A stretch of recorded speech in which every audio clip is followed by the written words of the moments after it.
your story's not over. I really want you guys to get that. Is I remember thinking that I'm 44 now. And I think when you and I met, I was in my late 30s. And I, at that time, thought my life was over. Like, meaning I was like, well, I haven't created anything that I want, so I guess I'm done. And it's just such a strange thing to think about. That's straight up conditioning, right? Like that is a false program. And what I would love to offer is that that's not true. And you can recreate yourself from this moment.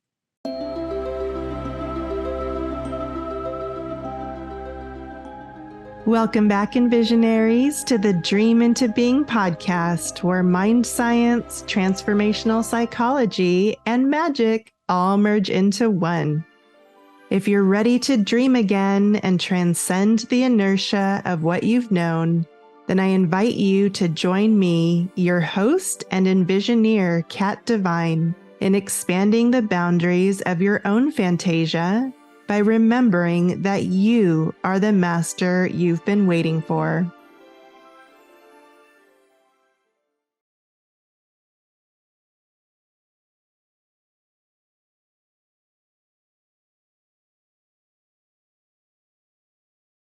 Welcome back, Envisionaries. Today's episode is super exciting and very unique in a few ways. So first of all, this is officially my first in-person interview. Even though we're not sitting next to each other, Maddie is just down the hall.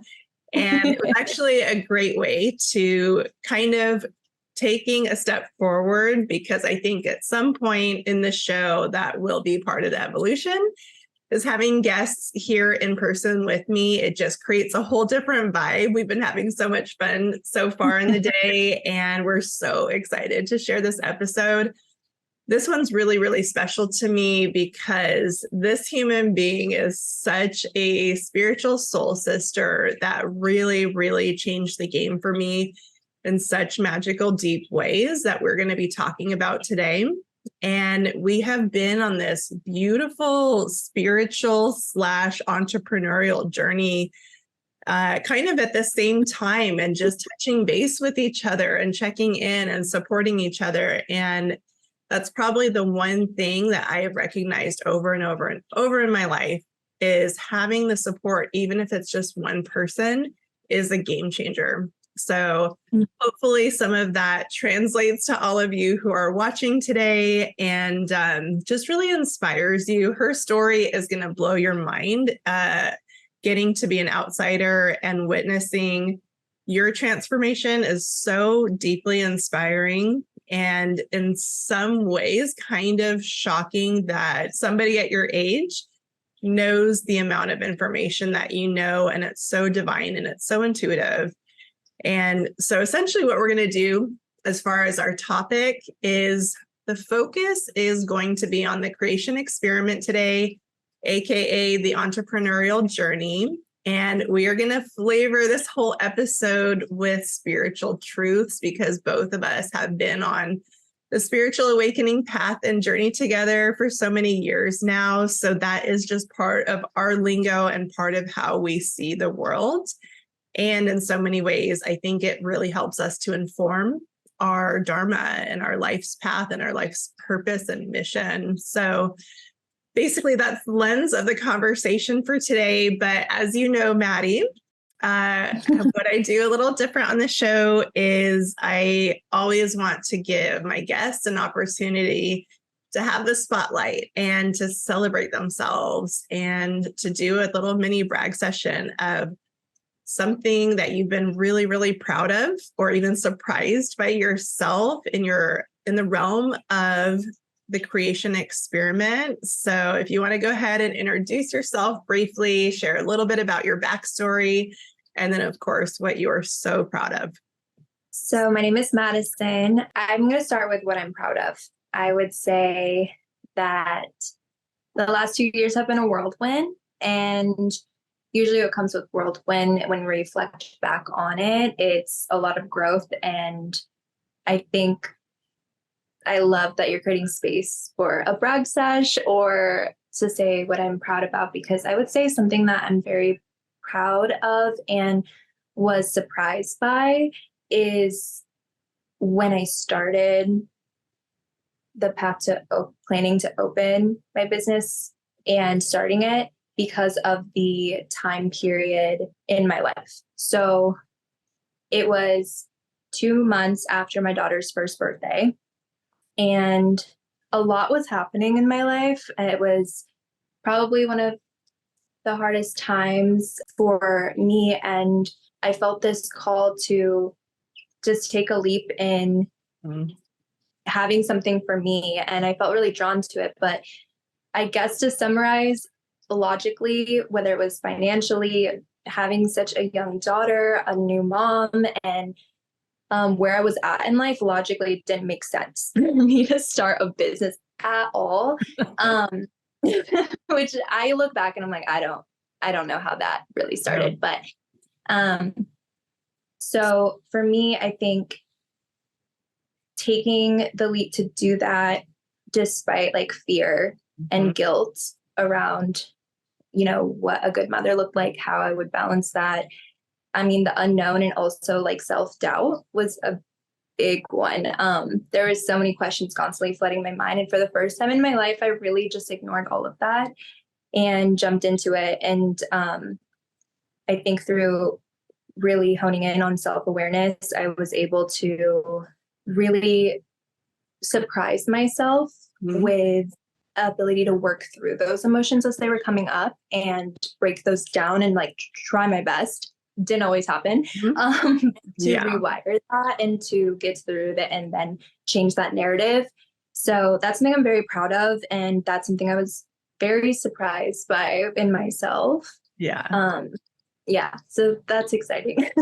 It's amazing. And hopefully anybody who's listening just noticed the vocabulary that Maddie has when it comes to understanding neuroscience in a lot of ways. I know this is a new topic for both of us. However, you do have such a deep wisdom around this topic. And we're going to weave a lot of this into today's episode because both of us have discovered without this component on the journey, we probably wouldn't make it very far. Because it requires us to review so much of our fears and our doubts and our old beliefs and programming. And if we don't have the tools, then it's really, really hard to move forward. So just to finish off your brag session from the outside in, it was phenomenal to witness somebody, like you said, at a time in their life where maybe it didn't make sense to do this thing other than there was this supernatural knowing and calling to step forward into a new space in your life.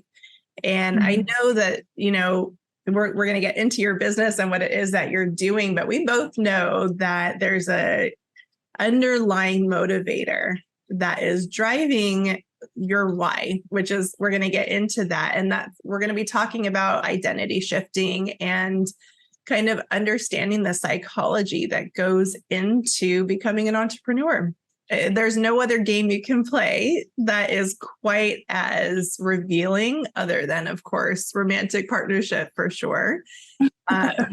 So I want to take our audience back to, I always like to start at the beginning. If there are any clues in our childhood, I think it's always fun for me to notice if there was anything at a young age that helps you to kind of guide the direction of your life, especially to this point. I know you've had some really phenomenal spiritual experiences at that age, but also was there like a little mini entrepreneur on the scene at that time?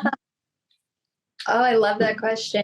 That's so fun we don't spend a lot of time going back to our past. Right. So, gosh, actually, as you're asking that question, 2 things came up. Trying to think which one to start with.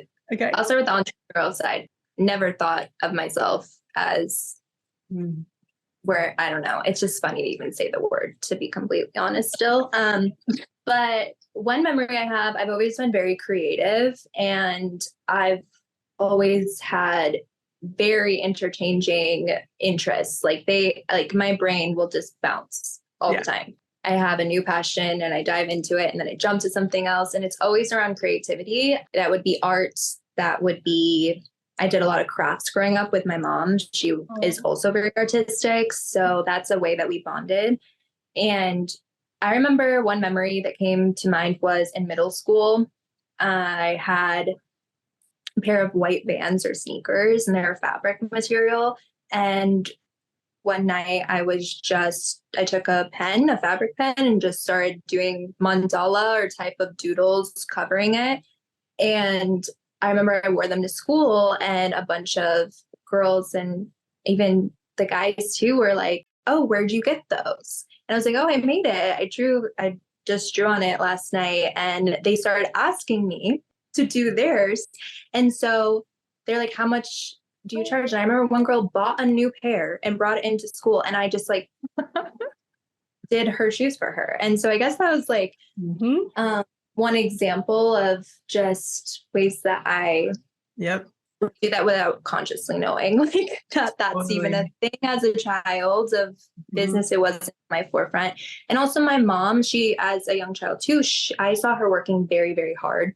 Okay. She's a single mom, and she actually owned her own mortgage company when I was younger. So that I was very, very young though, but I do believe in what our subconscious mind absorbs with like watching our parents and work ethic and things like that. So even though I don't have a lot of memories at that young age specifically of her working, because that awareness as a child, it's just work. But I did see my mom work very, very hard to create the life that I had. And I think as we get older, we can link the two of what our memories are and our feelings around that, as well as what now we know as an adult, our own business. And now we have more understanding of that. And then to answer the other question with, I guess, like the spiritual side, right? That's what you're saying. Okay. So my poor mom, she's just from a small town, and the spiritual world was not in her awareness.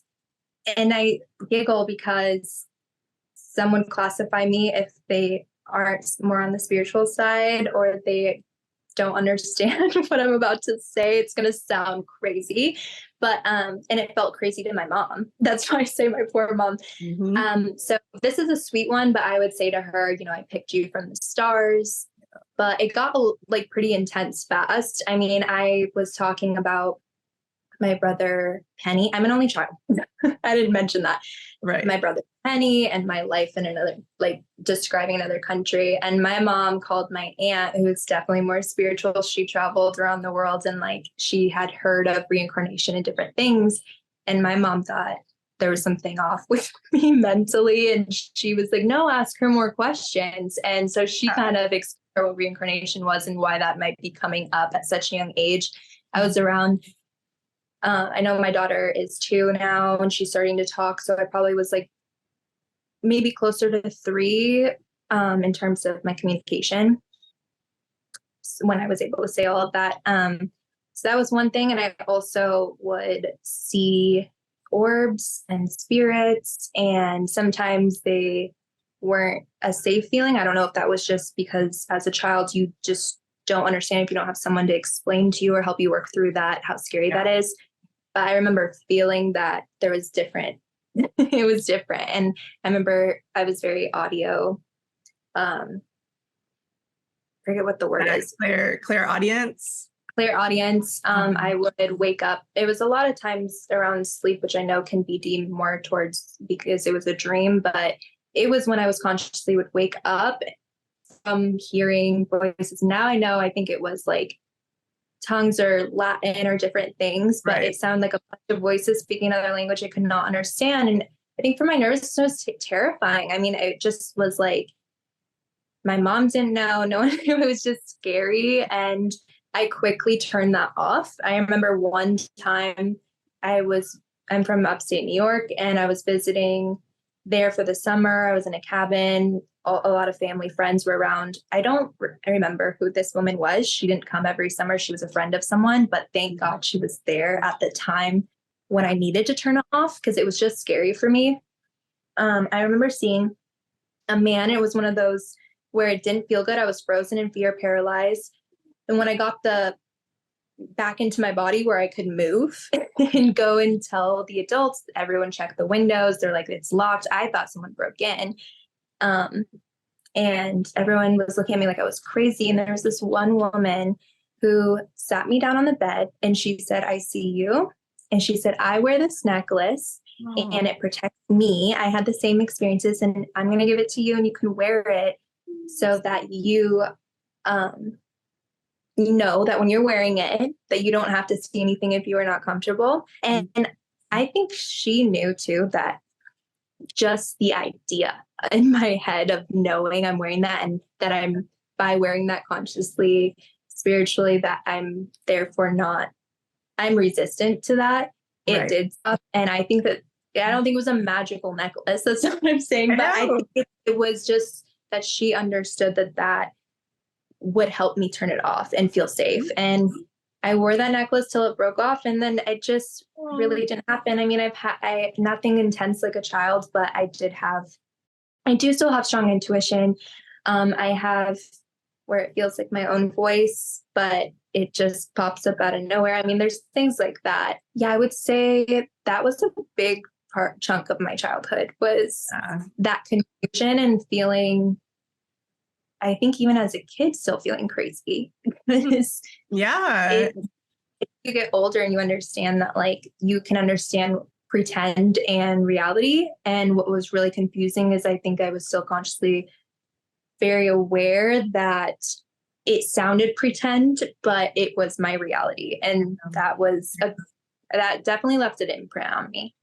I was just thinking, I wonder how much of that happens to children that do end up abandoning their intuition and trusting themselves, because, like, you know, that word crazy doesn't really mean anything to a kid other than we just know that we're having experiences that not other people are having, and you don't really know what to do with it. And as far as I know, there was a time period in your life where it was just kind of, I like what you were mentioning about the necklace. I think that's a great key takeaway, that it was more so the belief in it that made it work. And then the belief is like, what do they call it? The philosopher's stone. That's us, right? Like we're the ones wielding the power.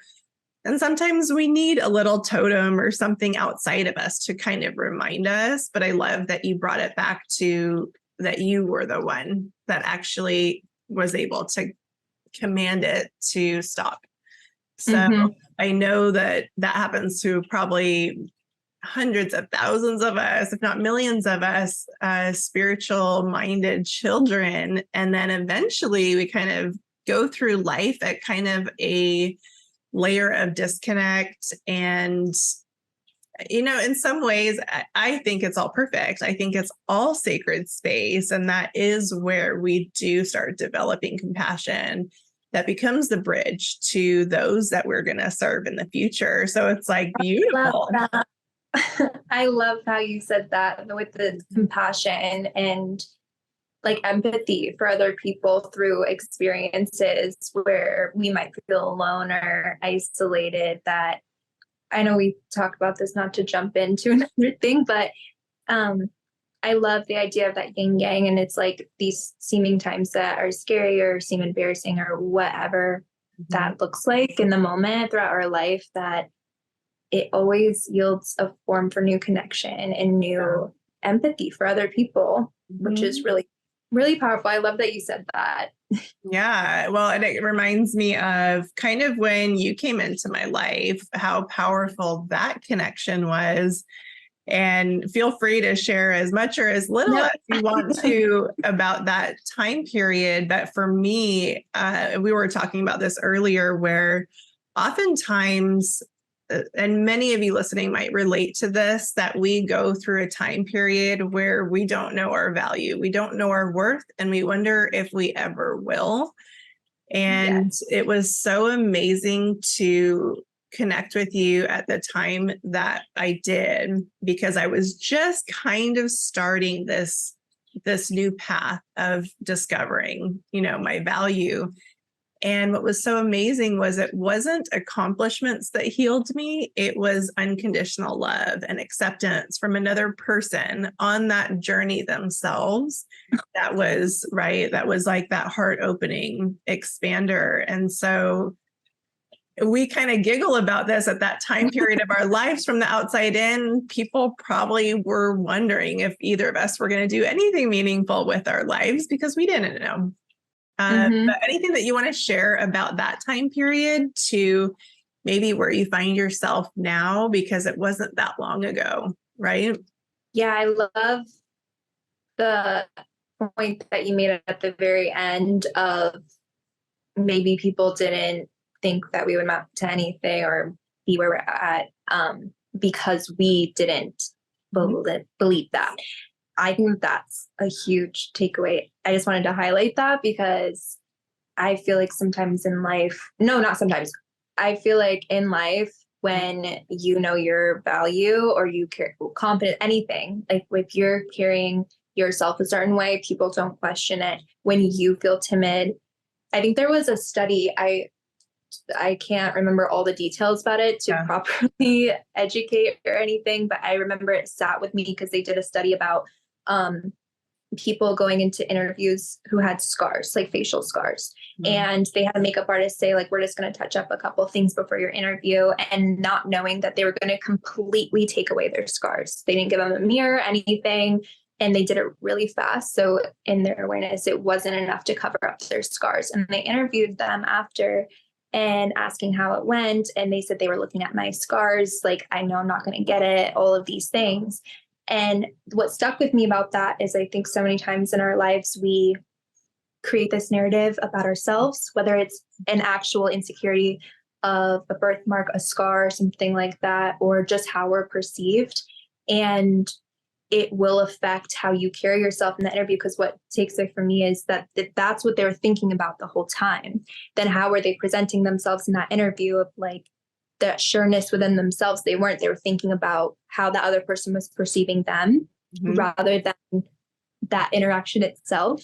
And I think we do that a lot. So I just thought that what you said, I'm like, that is so true. And going back to that time period, I just want to giggle again because it was so perfect that you came into my life at a time where I felt so alone. Just to share, I was diagnosed after high school with fibromyalgia. And at the time, before the diagnosis, it took a while. I had one doctor actually tell me that it was all in my head and I should see a counselor because none of my tests were coming back with any signs of issues. But I was having nerve pain. I was having muscle spasms, fatigue, brain fog like crazy. I could not have a conversation. There was so many things, just not lowest place physically I had ever experienced. And I think what was so hard about that was I found myself feeling like I needed to over-explain to people because I was young, I looked healthy, and I felt like an 80-year-old woman. So then when Baba came into my life, it felt, like you said, heart-opening because not only were you going through extreme physical ailments that you felt debilitated by, and I think for both of us, I don't want to speak for you, you can correct me, but I think at the time what I felt we were both experiencing and could relate to was feeling that isolation and aloneness and this identity with, like, we got attached to that this was going to be our reality for the rest of our lives. Because I think when you start looking for answers and you're getting nothing back after a certain amount of time, it's easy to get comfortable in that victim and be like, well, I'm safe here. I'm done getting my feeling, like I'm done getting my heart broken.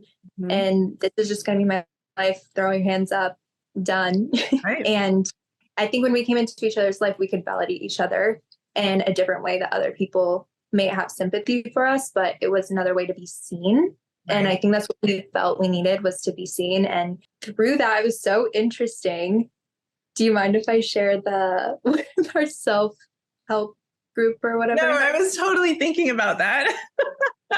I think this is This is so key. What she's about to share is huge.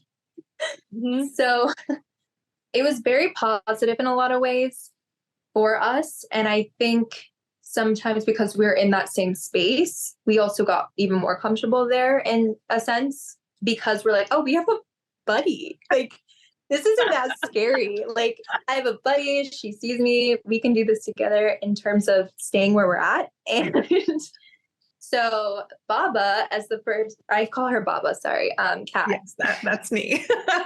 I'm sorry. Oh my gosh.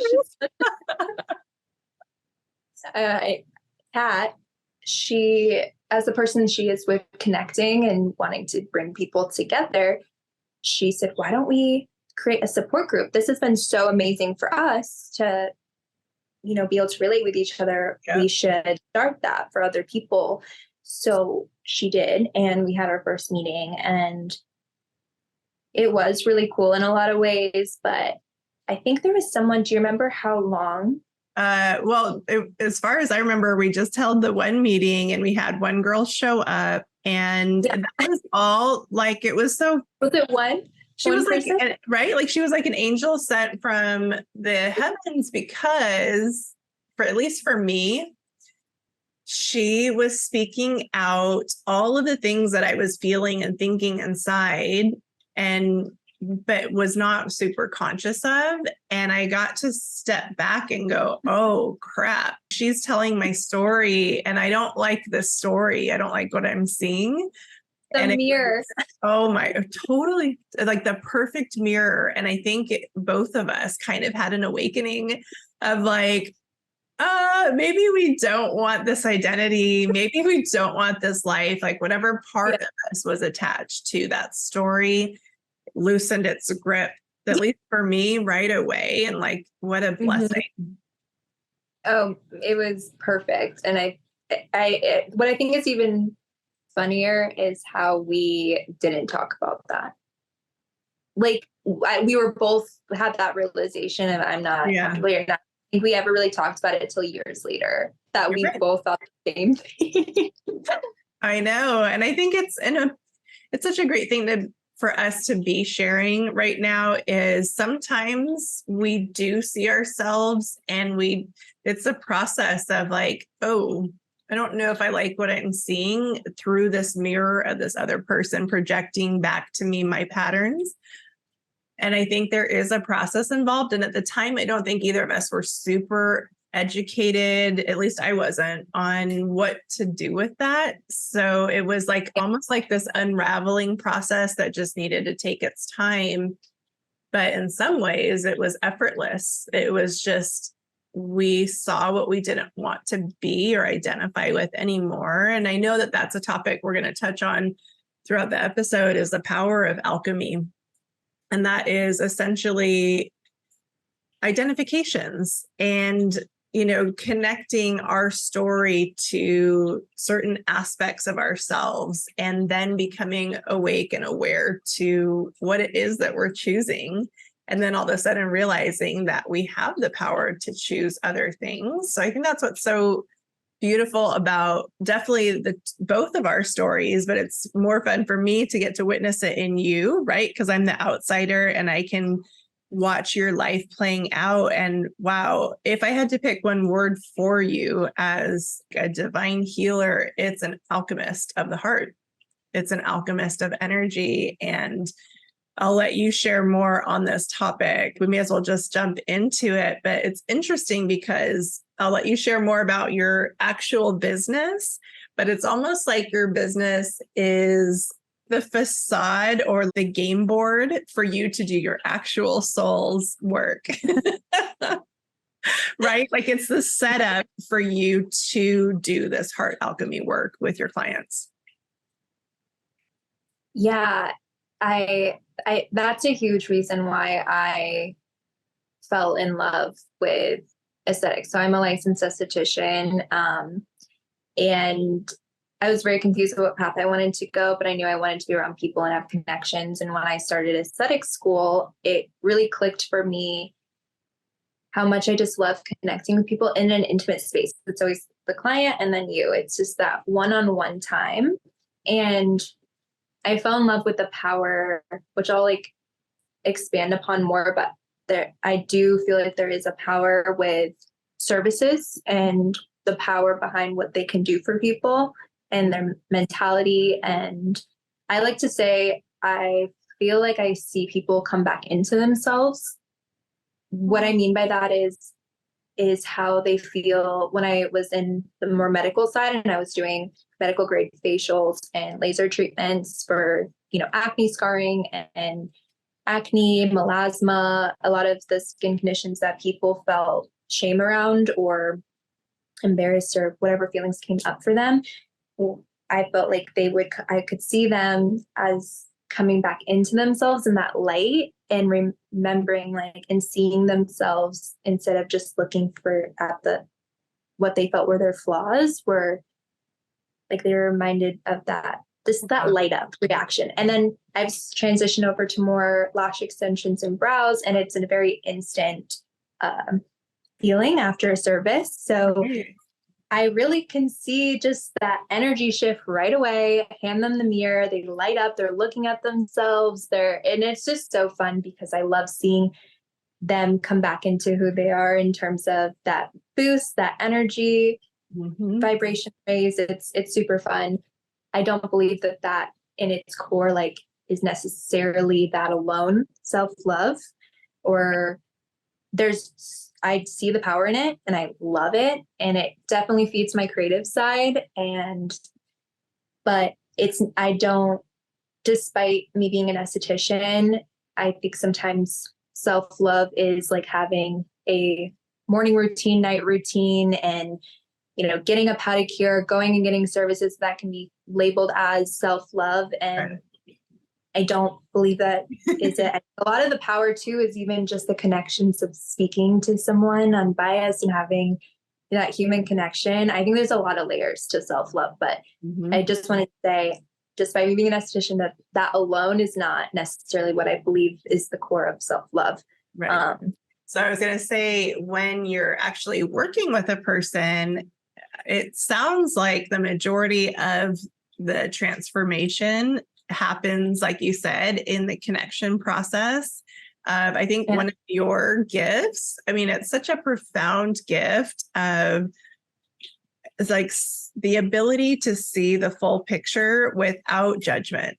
Like, you are so accepting of everybody, of yourself, of all the things that are part of being human. And we were talking about this earlier I was sharing a quick story about this doctor. I think it was Dr. Zach Bush, and they were sharing that they had 3 patients. They were working in hospice. They had 3 patients in the same day that died and then got brought back to life. And he shared that all 3 of them had exactly the same things to say. The first thing was hilarious, was, "Why did you bring me back?" But then the second part of it was, they said wherever they went, heaven, their experience of it was unconditional acceptance. They all 3 used that same word, nothing else. It was full acceptance, non-judgment. And that was so great for me to hear, because it kind of clicked all of a sudden. I was like, oh, there's nothing wrong. There's nothing wrong with anybody. There's nothing to fix. And the true work is that acceptance and that unconditional self-love. And I know that that's part of your journey right now, which I think is not a coincidence that you start at the physical level with a client, because that's the most obvious manifestation, right? They're going to go seek help with this experience of self-love, and little do they know that they're meeting a spiritual guru that is going to actually give them an experience of, what does it feel like to accept myself? What does it feel like to recognize that, oh, this is the human experience. Like, we're meant to be flawed, you guys. With this, the way that everything is the way it's meant to be, not that we can't choose something different. Like, that's the game as well. But I want you to share a little bit about, the fix-it mentality that we were talking about earlier, and the difference. I really want you to share, what is the difference between fix-it and self-love, and what is the journey look like, and even some practical tips and tools if you have any? Oh my goodness. My mind wants to jump around so much. So yeah, I'll start with what you were saying with the acceptance. Mm-hmm. And I think something clicked for me recently, and tying in with the self-love that I'm very passionate about, and rediscovering myself Mm-hmm. and getting to know myself and creating that space of acceptance. And I think that falling in love with our journey and our struggles and our insecurities, or maybe even actions that we're not proud of. Mm-hmm. And I know that off the bat, that's going to sound like, what do you mean by that? You were supposed to hold ourselves accountable. And I want to say that, yes, I think it's still very important to hold yourself accountable. But what I find is sometimes we take it to a point of constantly reminding ourselves, and then that feeling of shame and guilt and being angry at ourselves, like not forgiving ourselves for that, and or trying to focus on how do I change myself? Yes. Because you're not proud of who you are or what you did in the past. And I think something that I've been trying to do this myself, and in the path of that process, because it's a lot to unpack for each and every one of us. But I think being accountable for how that was, and then remembering back to a time that maybe you weren't proud of something, Mm-hmm. and pinpointing to being accountable for that action or Right. decision, whatever it was, but then tying it back to where was I at and how strong was I to pull myself out of that, or what did I learn from that, and how am I proud of myself for that? Yeah. And because then that's replacing that anger and self-hatred with love. Like you're saying, I can love and respect that past version of where I was at, and I love what it helped me become, and how I moved through that. And I think by doing that, that to me is the big core of what self-love is, because otherwise we're going to keep manifesting that reality of that identity we attach with at that time of who we are, and it will keep showing up in our life. And whether it's a block with, a career path you want to go on, and then this belief of whatever that belief is can keep showing up and putting that block, or in relationships, and until we kind of can heal and love ourselves and move forward. So that's something that I've been trying to work on. But as far as the services, the connection in the room, it's really cool because I'm a talker. I love to chit chat. And something that was challenging for me was getting really in tune to reading people and honoring where they were at and where they were showing up. Right. So with meeting someone for the first time, what I noticed is a lot of people, we have a wall, and it's not sometimes obvious, but it can come off as coming short or snappy or just shy, or being fully open, but not able to articulate, I just want to sleep for my facial, or I just want this. So how people, what their time, and I think switching my brain of this is their time. Mm-hmm. Like I work for them right now because they're paying for this reserve out of their busy schedule, their life, for this 1 hour or however long it is, like that is their time. So if that looks like venting to a third party, or like chit chatting and having a girl talk, or it's looking like taking a nap and having that be respected, or playing meditation music, because whatever that looks like, I always ask, what do you like to listen to? Do you want a podcast? Do you want to chit chat? Do you want to sleep? Because I think honoring that, and I think that's where like the self-care and like getting services done can be very healing, because it can look like connection. It also could look like, maybe a mom who is a stay-at-home mom who doesn't have time to herself. So that's her time to herself, and so that's where that can be healing too. and give a confidence boost as well. And I like how you said it can sometimes start that journey when you feel good about yourself, and you get that confidence boost or that energy vibration where you come back into yourself and you're reminded of who you are. You're like, oh, this is me, like feeling good. And it definitely can make it easier to start doing the inner work, because then you get reminded of that, oh, I love myself. And I find that I feel like it gives people enough of that boost to maybe, want to go towards their goals or do things. And I know it sounds silly, but I just don't believe anything about this beauty industry from what I've experienced with being in it is vain. I think it's really connection. And I think it's really like about people starting that journey of wanting to create space for themselves. And it's just another form of it. So. Oh, that's such an interesting perspective. And I think you nailed it, because I definitely went through that myself of the last few years, really having a lot more fun with my presentation, like dyeing my hair blonde, obviously wearing blue contacts today. I am telling you guys, that is so much fun. Like, I wish that I was more self-expressive in my younger years. I think I was so controlled and timid and, maybe just didn't even want the spotlight on me or whatever. The spotlight. Right. But as I've been stepping into this space of healing, that has been a pleasant surprise of desiring pleasure and desiring beauty and having fun with it and using it in the right way. So I think that's what you're communicating, is it's like the first step towards self-love.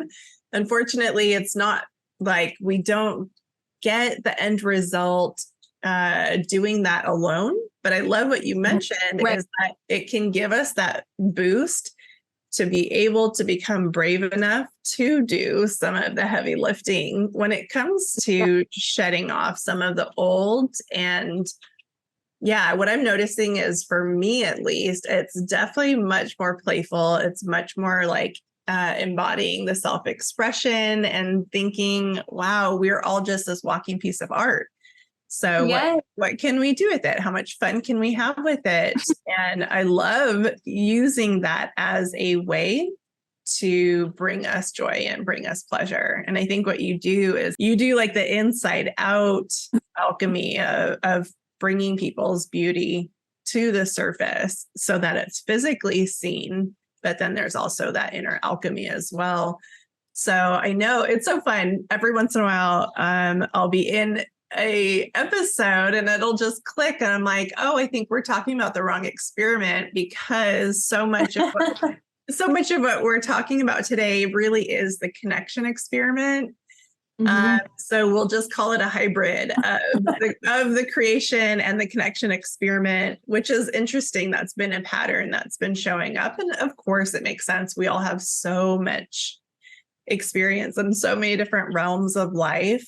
But I do want, for anybody that is watching that is going through their own creation experiment, maybe they are in the journey and they've been doing it for a while, owning their own business. Maybe they're just curious. Maybe they're just creators and they're just out on social, but they don't know yet what their thing is to actually monetize yet. So I was just curious, what advice do you have for anybody who is on that journey, maybe not very far along? But like I said, I got to see your journey from the outside in, and it was profound, because my journey looked so different. I had so much community and so much support around me that my evolution was fairly comfortable. And then here you were doing it all behind the scenes in a lot of ways alone. And I didn't even realize like how much you were doing on your own until we, started reconnecting a bit more. And so in some ways, like, oh gosh, you have nothing to worry about. If you've made it this far without all of that support, you're going to be at the top of your game in no time. But just to give any encouragement, especially if it is a woman that is a mom, like what are some key takeaways to give to them? Oh my goodness. So that was something as a mom that kept showing up a lot for me, especially as a new mom, and I felt a lot of feelings of guilt and confusion, identity struggle, especially there was a period of time where, we didn't have two cars. When I was at home with my daughter, it was at home doing the same thing every day, trying to get creative and feeling like I was so thankful to have the time with my daughter. But at the same time, it felt so isolating. I also was the only friend in my group at the time to have a child. Wow. And so I think that sometimes, it can look different for everyone. That was my experience, but where people come into motherhood, it can feel really lonely, or some of the thoughts and feelings that surface, there can be feelings of guilt because here is the biggest blessing in your life, and just so much love. But then there's these other feelings of how fast your life changes, how quickly your mentality changes, like just overnight. And then all of your time, it's not yours, it is to them. And it is just a huge shift fast. Yeah. And you wouldn't change it. But I think there's a lot of feelings that come up with that. And for me, it was a lot of mom guilt and a lot of shaming myself, like being hard on myself. And I think that it wasn't a quick fix. I think it was just starting to teach myself to give myself grace and remind myself that I have the best intentions. And I think the big thing that clicked for me, that helped me as a reminder in those feelings, was if it's okay if you're not perfect, because no parent or no human being on this planet is without mistakes or without lessons learned. It's just reminding myself, like, I will do my best to take away a lesson. So if I'm not proud of, a feeling that came up, even a thought like that, I can work through that and I can create space for myself. And I can also show up the best I can in that moment. And if it's not the best that I want to be, I can learn from it and see how I can do it better next time. And that creates space for me to give myself grace and also know that it's okay. Like it's okay. And as far as if anyone is unsure of, what their journey is, whether it's with business or what niche or, even just career. I mean, if just not maybe knowing that, or your dharma, like if it's a spiritual journey, just not knowing that, I feel like they definitely intertwine. It's a slow process. And I think it's just for me, it was asking a lot of questions of what do I want my day-to-day to look like? So do I want to be in an office setting? Do I want to sit? Do I want to be around people? Do I want to talk? And I think asking really basic questions for me, not thinking of career, because then it's so broad for me. I asked myself, how do I want my everyday to feel? And what makes me happy? Is it sitting behind a computer? Is it, having face-to-face interactions? Is it how long school, or not, a shorter time, or if school at all? I just started kind of breaking down the path and then what the end goal of like what that would feel like. And then it narrowed down. So then within that, I could look at careers, and it was helpful to do it very surface. And my experience was also out of high school when I started doing this, because I had an idea. But I think through asking yourself simple questions, you'll see a pattern.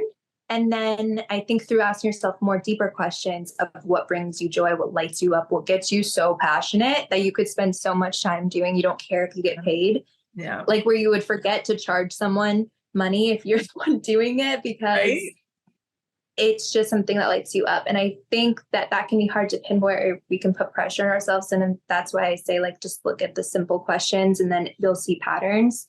And the hard part is also trying it out, because we're constantly evolving and changing beings. So it's okay if that changes and it's different, because it might be the same genre and it might evolve to something new. It's evolved for me. And I think that's normal and natural and okay if you're not in alignment with what you chose at this age. and you had shifts and lessons learned, you are a different person. We're not the same people. Mm-hmm. So I think giving yourself grace that you don't have to make this giant decision and that's going to be your whole life.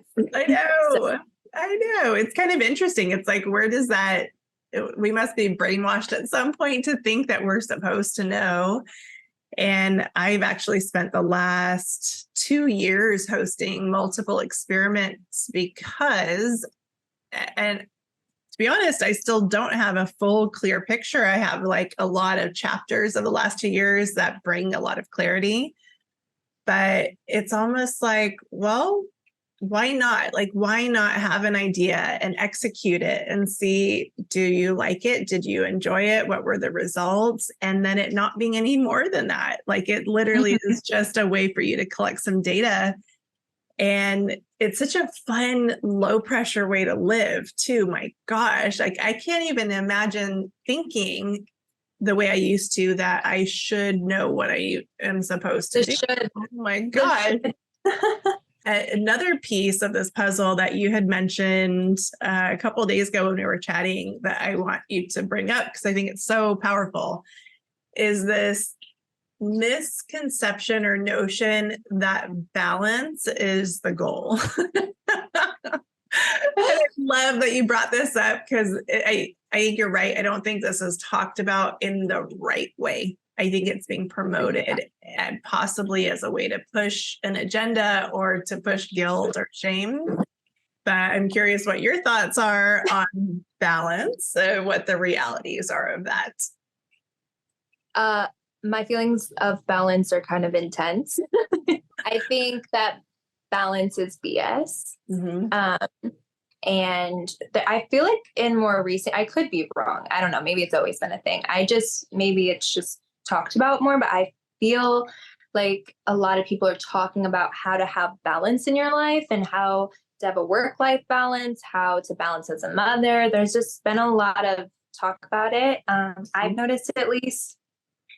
And I definitely was thinking there was something wrong with me, that I couldn't switch gears, that I couldn't do everything and I couldn't make everyone happy. And like, a lot of this was all in my head. This is the reality I was creating in my head. It's not that anyone said it to me or it was fact. It was this pressure I was putting on myself that what a perfect mother looked like, what a perfect friend, a family member, daughter, like fiance, all of that. I was creating this narrative of how I had to show up. And then within all of that, find time for me. And I thought that I had to juggle all of that. And I quickly learned, I don't think that that is possible at all. And I think if we're trying to constantly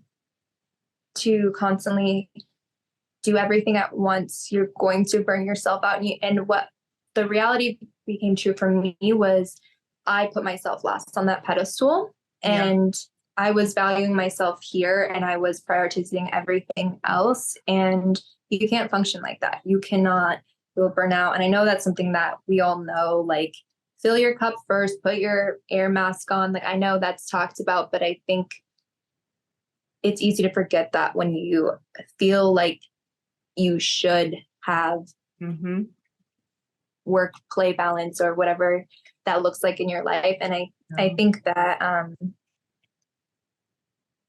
don't know, I guess I'm still trying. I think it's just honoring like and prioritizing things and knowing, at least for me as a mom, I know I'm always there for Brixton and I know I'm always doing my best. That's what I talked about earlier of just remind myself, I know I'm going to do my best. I know that there will be lessons I learned that I can apply later to tweak and change if I need to. But my intention is to be the best I can be in that moment. And it's also prioritizing things. And I think most of all, making sure I'm making time for myself. And that looks different though. Like sometimes it does look like I need to stay up late working because I know my future self will be thankful that I didn't put that off.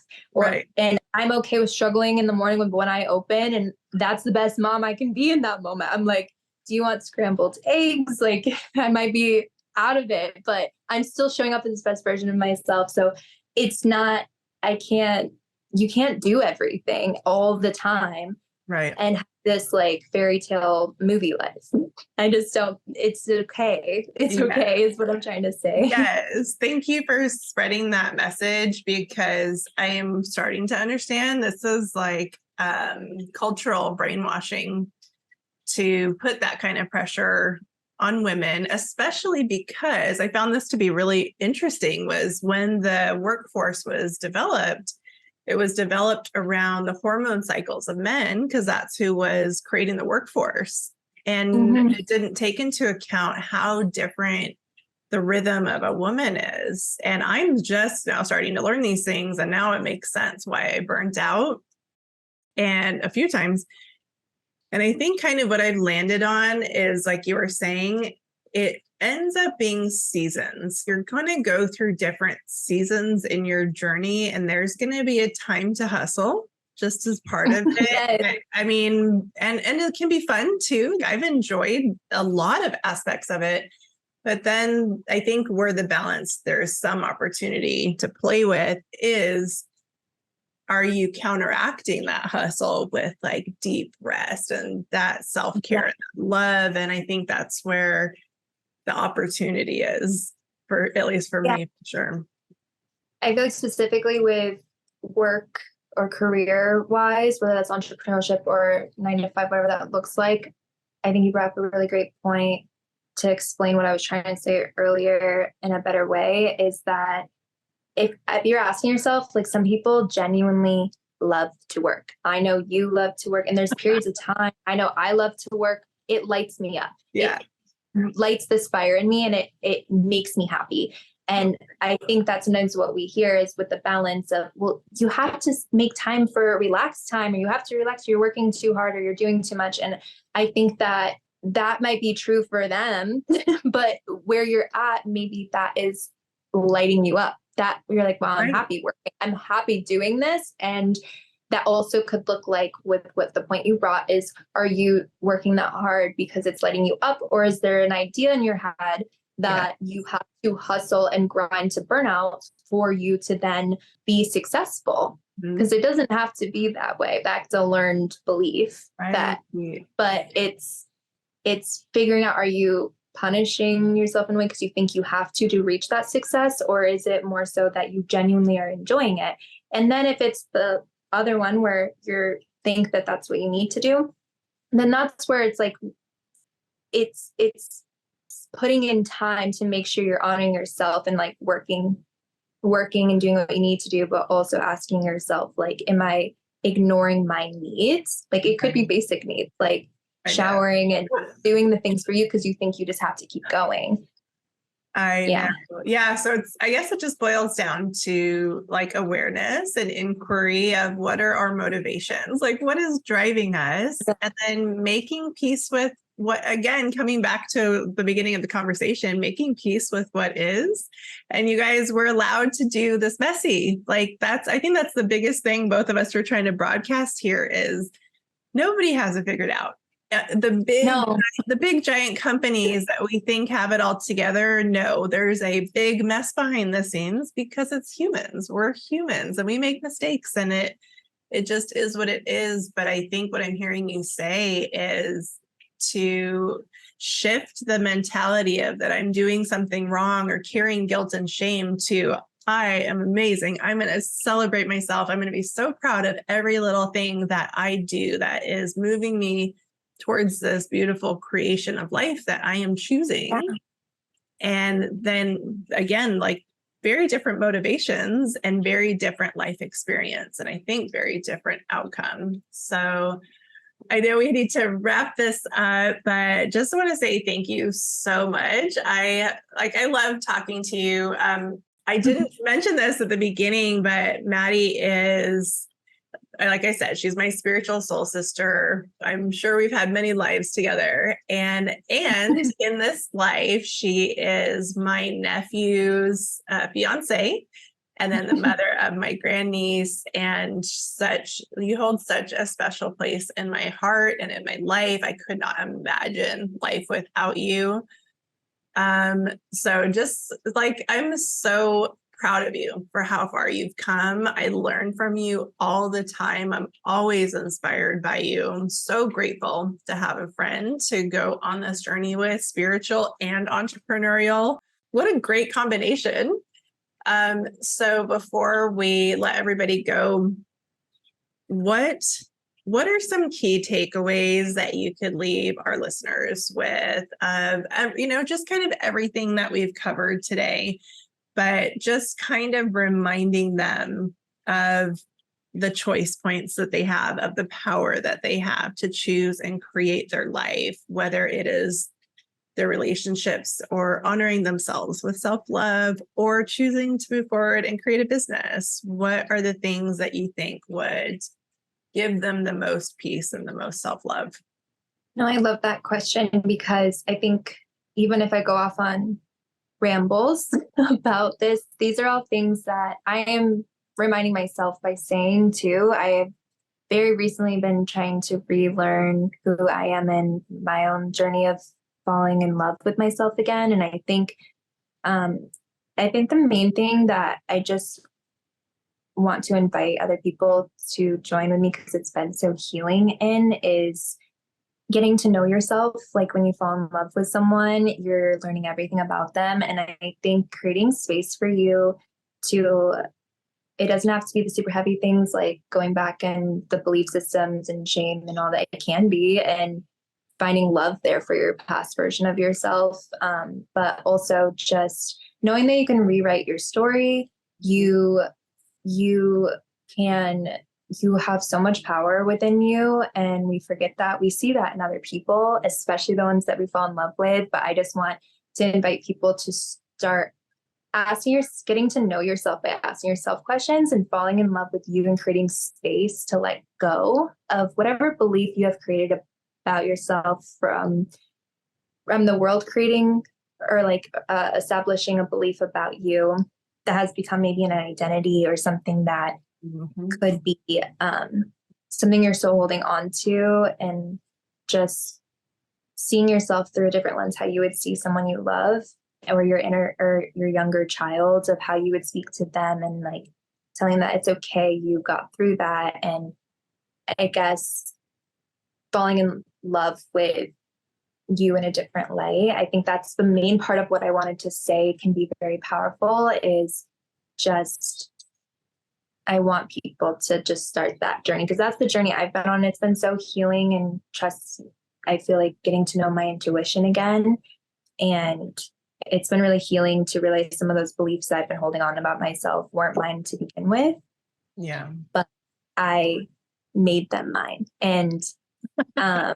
and I think we all have that, and that's okay. And I think the other part is starting to fall in love with and be comfortable. This is something that clicked for me recently, was like, life is going to be a constant highs and lows. There's a yin yang to everything, and you can't appreciate day without night. And I think that like wherever you're at, or if it's a really dark place that you're in, or you're feeling really lost, like just know that that's a part of your journey, and that that's going to be a part of your story, and that's going to help you help someone else or heal someone. And that's also a place that you can give yourself grace for. It's not who you are in that moment. It's a part of your story, and falling in love with that path. And I don't know, just sending love to any areas that feel wounded, I guess. So Seriously. That's what I'm trying to do. I'm not an expert in this. This is just stuff at all. This is stuff that very recently helped me come out of like dark mindset in different times in my life. And I'm trying to still work through what I'm sharing. Yeah. So I know, same. And I think if anything, my intention for the whole podcast, but especially this episode, is we don't realize that connection and self-love really are what we're after, and everything else is just a projection of what is happening on the internal, and that your story is not over. I really want you guys to get that. Is I remember thinking that I'm 44 now. And I think when you and I met, I was like my late 30s. And I, at that time, thought my life was over. Like, meaning I was like, well, I haven't created anything that I want, so I guess I'm done. And it's just such a strange thing to think about. That's straight up conditioning, right? Like that is a false program. And what I would love to offer is that that's not true. And you can recreate yourself from this moment by continuing to check in. I love your practicalness, Maddie, of asking yourself the little questions, like whatever little questions you can to get to your authentic self and letting it reveal itself to you in time. Like, we're not in a race. This is a life to be enjoyed and to find pleasure and connection and excitement. It's a ride, right? Like it's an adventure. So thank you guys all for sitting with us and spending your valuable time. We appreciate it so, so much. And I'm so excited. Maddie is going to be actually, we're going to create history together.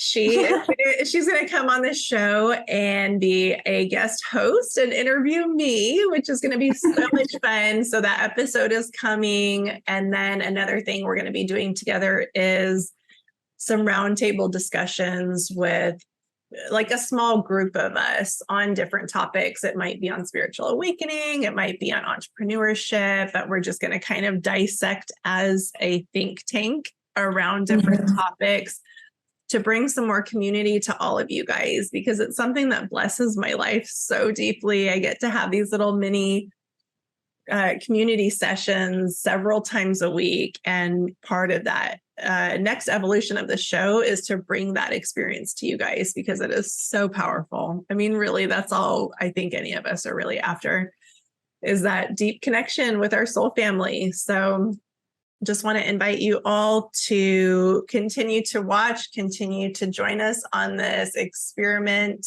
journey that we call life. And if you have any final words before we close off, Maddie, please share. I don't know why I forgot about this word before, but I wanted to say accepting yourself, that you don't need to change who you are. That's what I wish I said earlier was, I think that's the journey I've